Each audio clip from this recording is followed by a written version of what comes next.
ভাইরা আমার, আল্লাহর কসম করে বলি, একটা সময় আসবে মন খুলে নামাজ পড়তে চাইবেন। বিশ্বাস করেন ভাই, লিখে রাখেন ডায়েরিতে। আপনাকে যদি আল্লাহ হায়াতে বাঁচিয়ে রাখেন, যুবক ভাইয়েরা, তরুণ ভাইয়েরা, একটা বয়স আসবে মনে চাইবে একটু রবকে মন খুলে সেজদা দেই, একটু লম্বা করে রুকু করি। পারবেন না, অসুস্থ হয়ে যাবেন, রোগবালায় ধরে ফেলবে। বাবারে, সে সময় আসবে না? বৃদ্ধ মুরব্বীদেরকে, চাচাদেরকে জিজ্ঞাসা করেন, চাইলেও ওযু ধরে রাখতে পারে না, নামাজ পড়তে পারে না, চাইলেও পারে না। একটা সময় আসবে চাইবেন, পারবেন না। নামাজটাকে সুন্দর করেন, সময় মতো পড়েন। অনেক রাকাত নামাজ পড়বেন, নফল নামাজ পড়বেন। এটা চেয়ে উত্তম হলো ফরজটা পড়লেন, মূল সুন্নত গুলাই পড়লেন, কিন্তু ধীরস্থিরতার সাথে পড়লেন। 10 রাকাত তাড়াহুড়া করে পড়ার চাইতে 2 রাকাত আস্তে আস্তে পড়া অনেক বেশি।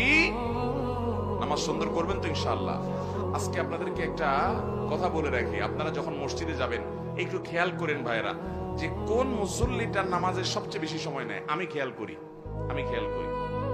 আমি প্রায় সময় বলি, আমার 2-1 বন্ধু বান্ধব আছেন জেনারেল শিক্ষিত, আলেম ওলামা না, ওনাদের নামাজ দেখলে, এরকম কয়েকজন আছে, তাদের সালাত দেখলে ভাই আমি তাকায় থাকি।